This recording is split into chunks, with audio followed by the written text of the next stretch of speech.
I like how that's the initial response. We'll fight you and throw you out. No, that's not happening. You're not taking my castle. This is no game, Bran, so don't play the boy with me. I won't stand for it. He didn't say it nearly as intimidating as you just did. Fuck off, Theon.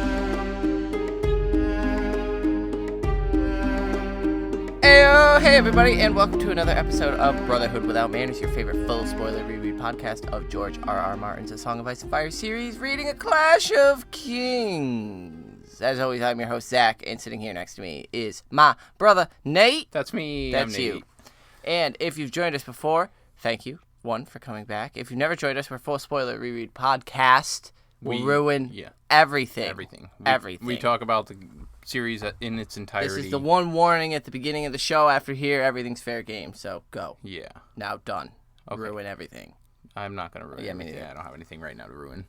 Anything interesting at the top of the show? Any hot stuff going on? I It's don't hot think so. here. It's It's very fucking hot. like 108 degrees Fahrenheit for those, because there's a lot of people around the world that would be like, "What the fuck?"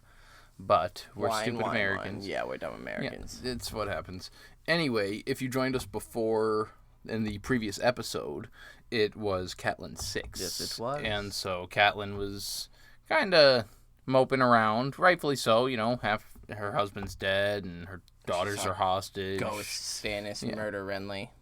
That. And so she does some praying. She sees her brother win some victories against Tywin, but she's still feeling pretty unsettled about the whole situation. Doesn't know quite what it is yet.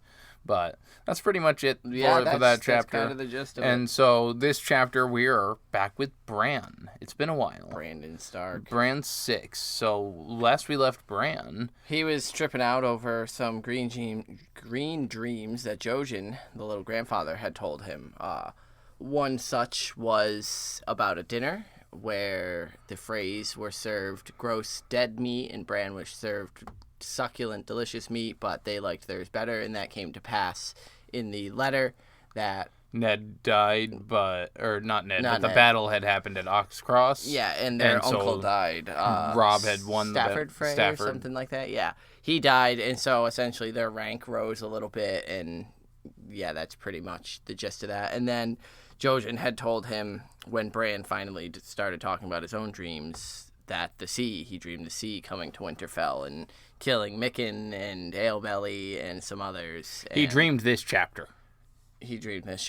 And Bran was tripping out about what to do about it and informed some, such as Alebelly, who tripped out about it and distanced himself from Bran and Jojen. Whereas Mikken left it off. Yeah, Mikken didn't really care. But we opened this chapter where Bran is warging into summer currently and is in the Godswoods where Summer and Shaggy Dog have been locked. Now, we're getting all the thoughts translated into ways that we can understand it. Is that how Summer is thinking it? Because if so, then these fucking direwolves are hyper intelligent. Like, they are at or beyond human level intelligence. Are we getting it in ways we can understand it? Well, with the way it describes from its point of view, with, you know, the man-made stuff, the caves that are stacked with stones, Man rock, all that stuff. But yeah, it's still in a way that we are comprehending parts of it. Like, if there's anything supernatural or anything beyond that, we don't quite know. Because I mean, to me, it seems it's full wolf, and it's Bran every now and then whispers in and gives his. But to me, I think the language is pretty clear that it's because even the gate it mentions instead of a chain, it's a black serpent that holds the gate shut, and so I think the language is. I think that is how Summer views it and thinks. I just think that if they're capable of thinking that way, they're intelligent. Yeah, they're intelligent as shit, definitely. And so Bran is warging out in the Godswood and gives a long shivery cry, a howl to wake the sleepers, which just made me think of the Night's Watch vow, the horn that wakes the sleepers. Yeah, because he woke up to a sound. Because shit's going down. Yeah, he hears a clink and a scrape, and sends the warning bell, essentially. Shaggy joins him quietly emerging from the forest, reminding him of another wolf. Another brother. The white one with the eyes of blood. This one, Shaggy, had eyes like pools of shadow.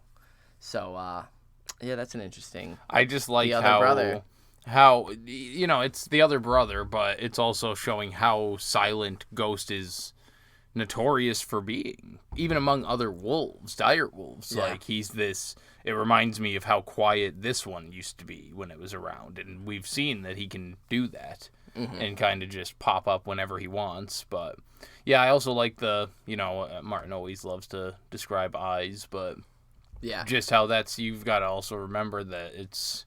Summers are molten gold. And Shaggy's that the reflection of each other, their own masters there, and so that's. Do you think that when they're warging, like, do you think Summer's eyes right now are like pure fucking gold yellow orbs, like it's possessed, like kind of how I don't know. Shaggy dogs would be with the black eyes, where normally they're black, but there's pupils, there's a difference, but these look like they're just fucking black. I don't know, because Varamir Sixskins recognizes when there is a creature in another creature, something being warped into. So it's, who knows what the physical difference is that Summer takes. But now footfalls begin accompanying the clink and the scrape, and the wind brought a whiff of man smell that he did not know. And he thinks stranger, danger, death. Stranger danger. Stranger danger. And so this is clearly Theon, the postern gate being opened for Theon's men, and then slipping in and coming over the walls and all the fun stuff. And they begin running toward the sound, but are blocked by a chained gate, which isn't described as chained. It's described as a serpent, holding it shut. There. And they just can't pass. They've tried digging under it, but there's stone under the dirt, and it's too high to jump. So something in Summer's head whispers locked. Chained. Yeah. And he references, Summer thinks of it as the voice he did not hear, the scent without a smell. So Summer isn't really quite aware it's Bran. Yeah, it seems like there's a presence. I think that's what it was, though, until he wakes up now, he's never accepted it as himself. So he's kind of just hung out on the shadows and watched. Whereas he can kind of submerge himself in it, and so he hasn't revealed to Summer that it's him. Yeah, because it's very clearly saying, like, Summer's aware there's a presence, but there is no way to detect it. It has no smell. Summer just knows it's there.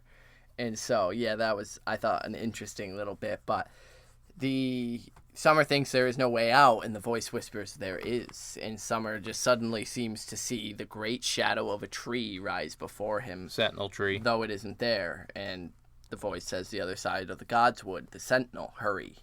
And so a muffled cry is cut short as they just take off across the Godswood, passing through by the werewood and the cold pool. Alebelly? Yeah, Alebelly getting taken in the turret, And they arrive at the Sentinel. And suddenly he remembers how to climb then. It was easy for a boy, but there was no way for these two. Yeah, they're not squirrels. Yeah, they can't just do what they want. They don't have little pink thummies to walk their way up there with their hands. So other dogs begin to bark, picking up the cry, raising a clangor, and they smelled it too, the foes and the fear.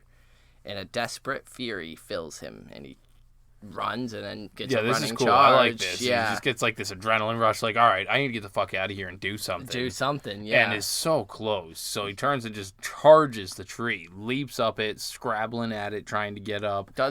Gets almost to the roof, which is a ways up, and then fucking falls. Yeah, manages to get a good way up, suddenly stumbles, falling, and the ground was rushing up to break him. Similar to Bran's fall from the tower. Yeah. And he awakes abed and immediately calls out for Summer, and his shoulder just seems to ache a little bit from the fall. And this is when, he says it aloud for the first time. Jojen told it true. I am a beastling. And he hears the dogs fucking barking as he heard it from Summer and thinks to himself, the sea has come. It is flowing over the walls just as Jojen saw. And so he's aware that people are coming in. Yeah, he knew from Summer that there were people sneaking in. There were people coming into the castle. He understood what that was. Yeah. The unrecognizable scent was people invading and coming in that he didn't know. Yeah, and so he begins to call out for help, but he remembers that no one's going to come because there's no guard on his door because Roderick had needed every man available for fighting. So Winterfell had been left with a token garrison, which is nothing. Primo for fucking dipshit Theon. Which is what the plan was. That was exactly what was his thing. And then we learned that the rest had left 8 days ago. 600 men from Winterfell and the nearest holdfasts, and Clay Kerwin would be adding 300 more along the march, and they were heading to Torrens Square. Yeah, where the notorious Dagmar Cleftjaw is attacking. Is fucking ravaging the shit out of it. And I like the story that Old Nan tells. Old Nan needs to chill out sometimes, though. Like, Yo. This is really not the thing Bran needs to be hearing right now, is that Dagmar Cleftjaw cannot be killed. Like, fuck Nan. What's crazy is we know that that's not how it went. Does this put Old Nan's stories to not being as accurate as we should expect? If that, like... Well, yeah, I mean, I see her more as like a fortune teller. Like, there's a grain of truth in everything. It's just discovering what the truth is. I don't think she's ever just telling it as it is. I think there's embellishment, as Nan is prone to do, and in there somewhere there may be a grain of truth, but... Yeah. She's Nan. She's having fun with it. Yeah. But I just thought it was a savage fucking story. Well, she tells him that he took a fucking axe to the face, split his head in two, but he didn't want to die, so he pushed his head together and held it there until it healed. Like, damn. Like, he's definitely gotten fucked up in the face with an axe, but it didn't split him in two. Yeah, he wasn't holding his head together. But he just thinks to Dagmar win. Like, is that why everything is taking so long? Or are they why they're here? They're invading, yeah. And he moves to the window and begins shouting out for Hodor or Osha or Mira or Jojen or fucking anyone. But when the door opens, he doesn't recognize the man who enters, who has a dirk in one hand and an axe strapped to his back. And Bran immediately tells this douchebag to leave. He's This like, is my room. Yeah. Get out. Didn't you see the sign? Bran's room. Stay out. No girls allowed. And behind him, not listening to the No Girls Allowed sign, is Theon Greyjoy entering. Mm-hmm. And Bran feels dizzy with relief. Dude, this poor fucking kid. And he asks immediately, what's going on? Did Robb send you? Is he here too? And Theon, the cunt, says, Robb is far away. He can't help you now.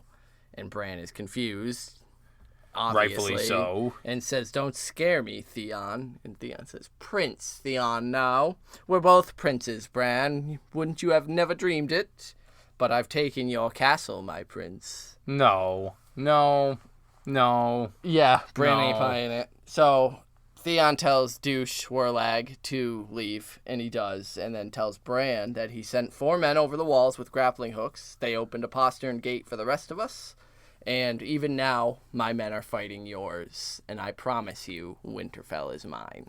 Yeah, and he's like, but you were our father's ward, and you're my ward now. You and your brother. See, every time I start to think I might be getting a little harsh on Theon, I think of this fucking moment here. Like, what he's doing to Bran and how scared Bran must be. Like, fuck you, Theon. Fuck you, Theon. This is so vile to do to this kid. Like... Just fuck you, Theon. Yeah, because he doesn't know any better. He like, has no fucking idea. You've been living here like this cool He was older relieved guy. to like, see you. Yeah. He was like, fuck yeah. Like, Theon's here to, like, help fucking... Right. Yeah. He was like a big uncle, a fucking cousin. A like, douchey one, maybe, You but... son of a bitch. Yeah, fuck you, Theon. And so... Theon says, now you and your brother are my wards. And once the fighting is finished, your people will be brought to the Great Hall, and you will tell them you've yielded the castle to me. No, fuck that. I like how that's the initial response. We'll fight you and throw you out. No, that's not happening. You're not taking my castle. This is no game, Bran, so don't play the boy with me. I won't stand for it. He didn't say it nearly as intimidating as you just did. Fuck off, Theon. You said that way too sternly, because Theon's a little fucking... Oh, yeah, little fucking... This is no game, Bran. Don't do it! So don't play the boy with me. I won't stand for it. Fuck. If you want to keep your people safe, you will do as you are told. And then he says that someone will be up to fetch him to the Great Hall, and Theon leaves. Just being a cunty little cunt. Yeah, you'll do as you're told if you want to keep your people safe. They listen to you. The castle is mine. The people are yours. Fuck you. Fuck you. So, Bran waits, and the waiting makes him feel helpless. So he does here also then say that he's useless when he's awake. He wishes he could just kind of lay down and have summer free is really what he's thinking. Like, yeah, he says, because he's staring out at the dark towers and the walls as black as shadow. but he can't see. He doesn't have summer's ears to hear, nor his nose to smell. Awake, I am still broken, but when I sleep, I am summer. I can run and fight and hear and smell. Like, he just feels... And I also like that the waiting makes him feel helpless. This is the exact same thing Brienne just said on the walls to Catelyn in the last chapter, that it's the waiting that's the worst part. Like, being in there, at least you can do something. And so that got me going down on a little pathway of the comparison of Bran and Brienne, which everyone's like, where's my Jon and Arya reunion and stuff like I want these two to meet. I want Bran and fucking Brienne to meet, because Brienne is everything Bran wants to be in a knight.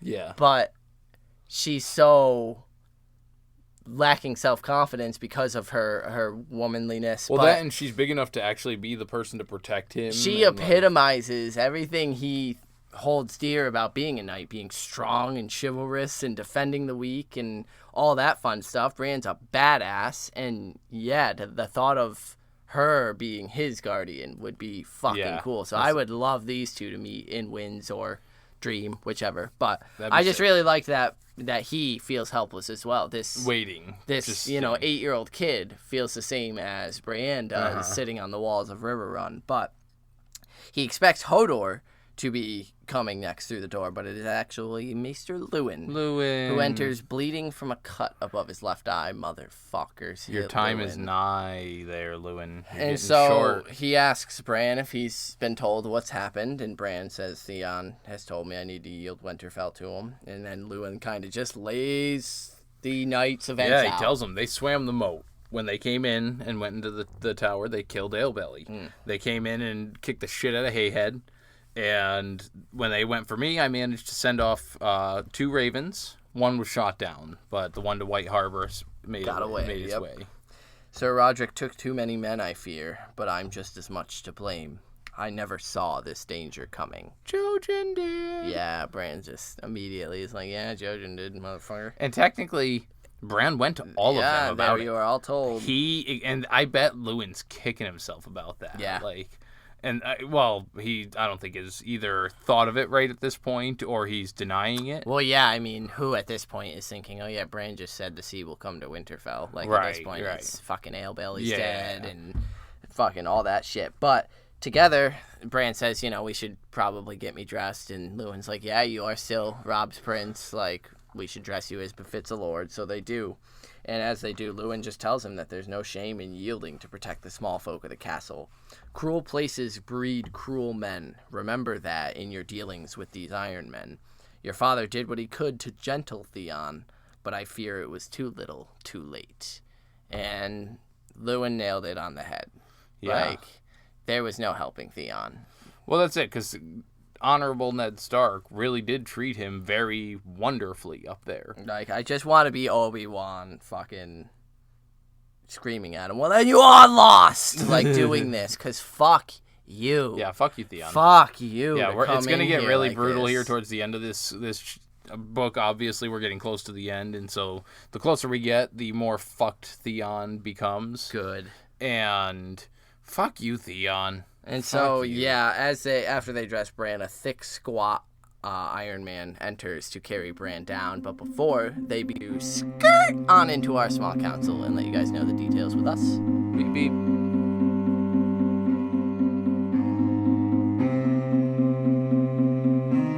Small council. We're on the small council. I didn't know where you're going with that. I didn't either, I was letting you play it out. No, that's all I got. Small council belch. Sorry. Okay. Excuse me. I am. Good. It took you long enough. Well, had to get a clip in there. Anyway. This is the small council. Yeah. If you, for any reason, are still listening and you would like to contact us for any other reason, we have a lot of different ways you can do so. We like to accept the inductees from you guys. We'll read them out at the end of the episode. We do episodes. Yeah. And there's a multitude of ways. So I'll start with our Gmail, Without Manners Brotherhood at gmail.com. That's where we get some very long-winded emails and some just straight inductees. So that we love. We like. No, they're all great. They're spectacular. And we read all of them, so thank you for everyone that writes us there. You can also find us on the social medias. I was just mashing the two words together. We are on Facebook, facebook.com/Brotherhood Podcast. And we have the private Facebook group available through Patreon, patreon.com/Without Manners, I do believe. I hope so. And then our Twitter. I'm on Twitter. Are you on Twitter? I'm on Twitter. I'm on Twitter at Manners Without. Carstark92 is where I'm at Twitter. And we have at Twitter. What's the last one? Patreon. No, Instagram. Jagalin. At Manners Without. Yay! We made it. All Look right. at us. So leave us rates and reviews. All the stuff we're supposed to say at this point in the small. Bye. Yeah, there we go.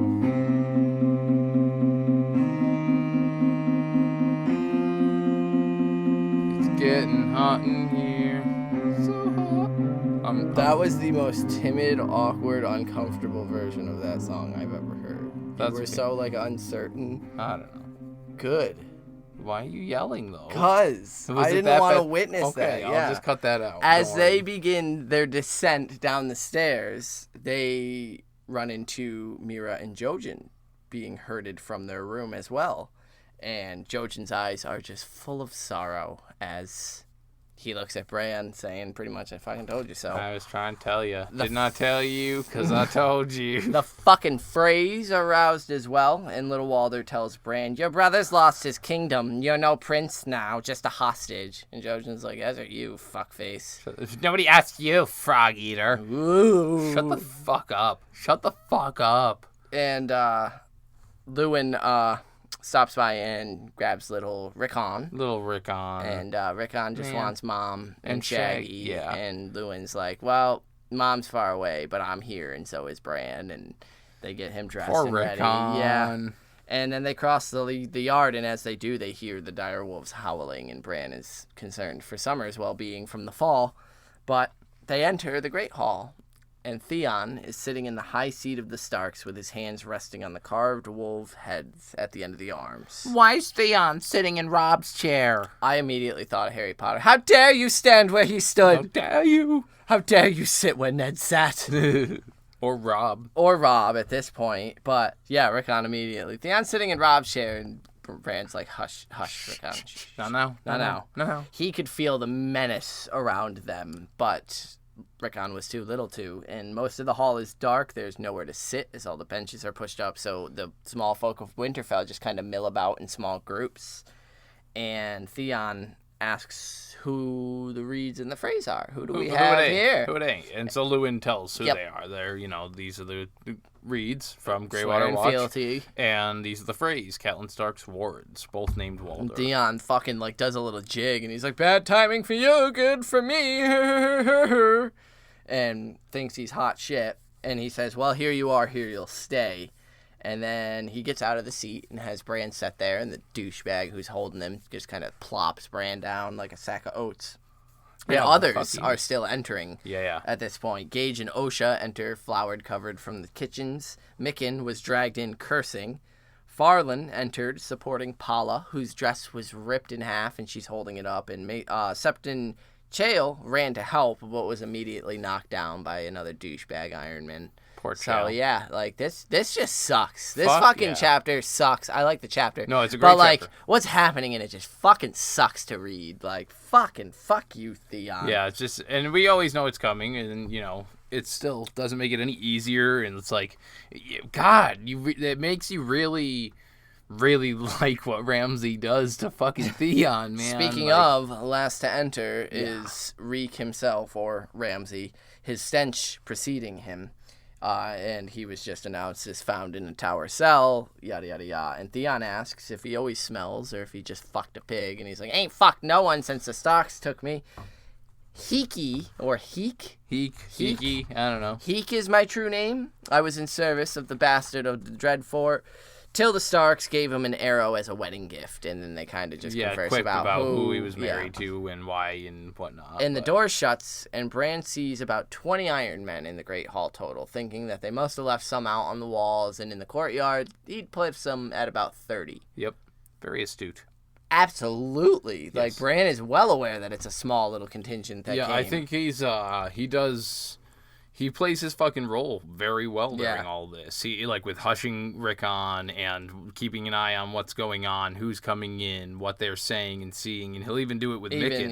Even here, because at this point, Theon immediately is like, "You all know me," and Mikken's like, "Yeah, we know you as a big sack of shit." You little dipshit, shut up. And it gets hit with a spear, and Bran tells Mikken to be silent, but he's trying to be strong like Rob. Mikken, be silent, but it comes out as a nervous little shrill squeak because he's little Bran. And, yeah, he's trying to be lordly. He's trying, just Mikken, keep your mouth shut or you're going to... What is that? I had put that was actually Theon trying to sound stern like Rob. What, be silent? To be silent, yeah. Oh, yeah, no, it was Bran. That makes more sense. Yeah. You pulling out the book. Nate's pulling out his book to double check because he doesn't believe me. I mean, you're most likely right. I'm wrong. So that's okay. We're almost here. You can keep talking. I'll find it while we continue forward after he slammed him down and he doesn't stop. He doesn't stop. No, yeah. So at this point, Bran announces that he, quietly murmurs that he's yielded Winterfell to Theon. And Theon's like, "Louder, Bran." My bad, you're right. I know. "Louder, Bran, and call me Prince Theon." So Bran loudly announced, "I've yielded Winterfell to Prince Theon." And Mikken immediately... You tapered into nothing there. What? That was wild. You just, trailed off into not talking at all. It was kind of cool. Oh. So Mikken is immediately like, "I serve the Starks, not this pussy, so fuck that shit." And Theon just keeps going on saying, "If you serve me as generously as you serve, or as well as you serve Ned Stark, you'll find me a generous lord." And Mikken's like, "Fuck you, fuck you, fuck you," and then gets a spear through the back of the neck. Yeah, just straight through the back of the neck. And so this is the heart-wrenching moment. Mira wraps Rickon, little Rickon, to try and stop him from having to see that. And, he knows Mikken. Mikken's, he's their dog, man. He's been there. And so that fucking sucks. Yeah. Mikken's cool as shit. And for respects, R.I.P. Mikken. And Bran immediately thinks it's blood he's drowned on, his own blood. And Hodor immediately starts freaking out, and Theon tells someone to kindly shut him up. So some fucking fucks begin beating him with the butts of their spears. Brutally. This scene fucking sucks. Yeah, man. Martin just writes a dark fucking... Yeah, it's dark. And Theon goes on just saying that now House Greyjoy holds the North, and fuck all, fuck everything. And Reek immediately is like, "Yo, let me serve you. You're going to need men. The North is going to fight you. Let me serve you." And Theon is like, Dude, I can take a bath. I can take a bath. And eventually has Reek kneel, and Reek is given a sword and swears obedience to House Greyjoy. L-O fucking L. Get wrecked, dipshit. Ramsay just played you, Theon. I mean, it's so neat during a reread to watch Ramsay just right in front of him. Okay, you want me to go fetch the North? This is your demise, Yeah, you're dude. fucked, bro. You're fucked. And so Theon, they go through that, and Bran can't look at this at this point. He's like, this is because this also harkens back to the green dream that Jojen had of the Reek bastard right standing over them with bloodied knives sharpened, and so Bran, he can't look because he's like, fuck, it's all coming, it's all true, everything. And Osha steps forward as well. And Bran is like, "I thought you were a friend. I thought you were my friend." And he's hurt by this. Very hurt. Oh. It's our... I know, buddy. You want Osha to be able to look over to him and give him a wink, but, she's doing it for you. She's doing it for you, man. And, asks Theon to put a spear in her hand again. It was the Starks that had me sweeping kitchens and cooking and shit. Put a spear in my hand. So, essentially, it actually reminded me of Shay. Tyrion's trying to put her in the kitchens, and look how believable it was that she was sour to Rob for that. Yeah. And just how easy it was to act like it was a big deal. The man who killed Mikken offers his dick as her spear, and she immediately proceeds to knee him in the nuts and knock his ass to the floor with his own spear, taking it in the process. And the Reavers immediately start laughing, and Theon's like, "All right, sure." And so she swears her service, and when no one else pledged, they were dismissed with the warning to go about their work and make no trouble. Or else he clearly has no problem killing people. And Hodor is the one who brings Bran back. His face just fucked up from the bleeding. Hodor. And I wrote the last quote as we close this chapter. Hodor, he sobbed between cracked lips as he lifted Bran in huge, strong arms and bloody hands and carried him back out into the rain. Fuck. that was one of my trivia closing sentences on Sir Buckley's episode. It was. And so... It's so sad. It's so sad. It's so sad. It's Although very sad. it does... I feel like it ends on a high note because rain cleanses. Like, it's a...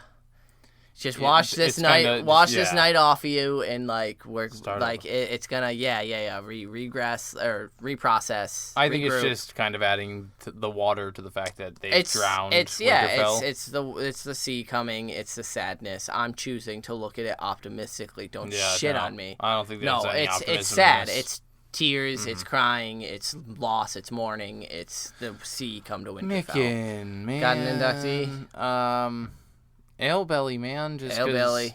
He did everything Wounded. he could. He Wounded. did everything he could. And Oh wait, no, Alebelly. Hayhead got wounded. Hayhead got wounded. yeah, Yeah, Alebelly was killed man, in the turret. and he yep. was so panicked about the water, man. You should have just lived your life. And poor Alebelly. Yeah, taken out by You know. fucking scumbag So Iron rest Man. in peace. Yeah, mine's gonna go to Lewin for Yeah. this one. I actually really liked his humanity in this one, where he showed up bleeding. I mean, it's always important to see our mentors, and Lewin is absolutely a mentor to Bran, bleeding and So- human and wounded. I also And he comes in and he admits he was wrong. He was like, fuck, like, I didn't see this coming at all. I didn't foresee this. And tells Bran, there's no fucking shame in yielding the castle to protect the people. Do that. That's a good idea. Like, let's dress you. Like, he's so sad. So and I don't see even- it so sad when he dresses Bran. Like, just like, yep, Yeah. let's I don't do even the show. think he necessarily told him to do that. No, so much, yeah, and that's what I think yeah. I liked about Lewin There's the no most. This one, shame. it was like, yeah, if that's what he said, like You're the to Lord of protect your Winterfell, people, yeah. that's not a bad option. Yeah. But you make the choice, and that's yeah. like he's giving him the option to rally his folk to try and stop To fight this. back if- It's hey man, like I'm just the maester Yeah. here. That's your call, And that was that's it. He not just, a bad the way decision. he came in, it was surprising to Bran. Like, it's kind of out of the blue, and he just, to me, comes in kind of defeated, hunched over, and he stumbles over it.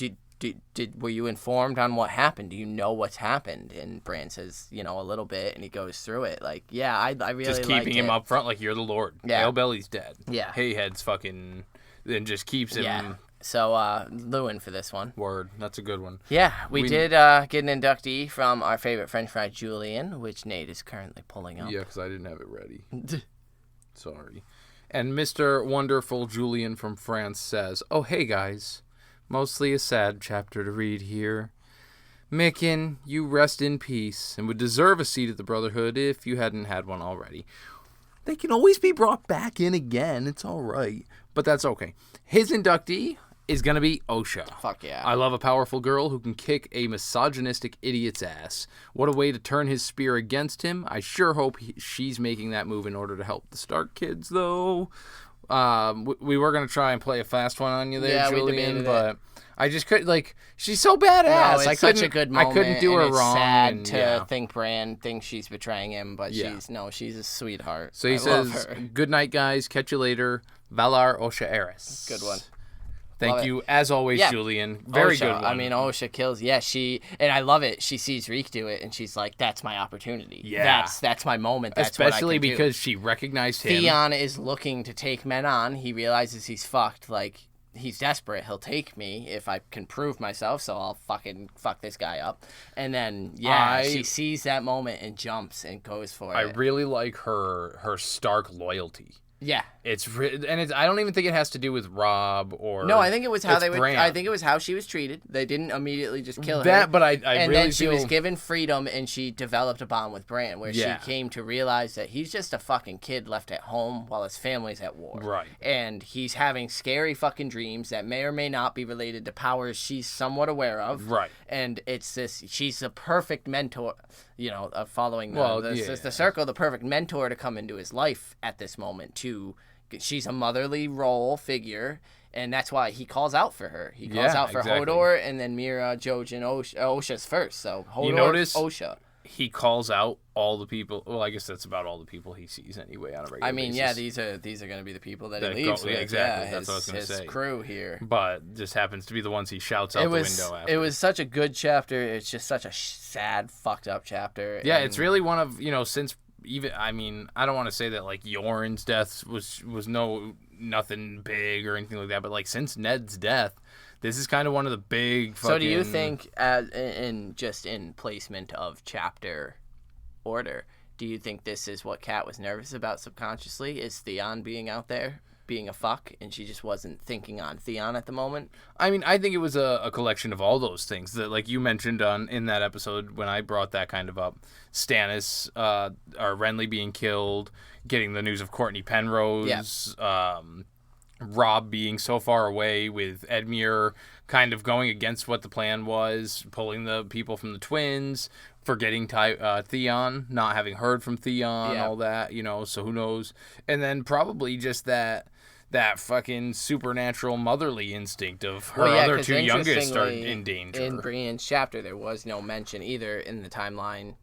They haven't invaded and attacked Torrhen Square yet, but there's no mention in Cats of Torrhen Square being attacked. So we get mention of Roderick hanging or killing the bastard, Ramsay, and taking Reek, but which happened in the chapter of Bran's before. So she'll probably be getting hit with the news of this. The way the chapter ends with "Why am I so afraid?" for Kat, and then this one picks up with Winterfell falling to Theon. Definitely. But those were our thoughts, ideas, opinions, inductees. So.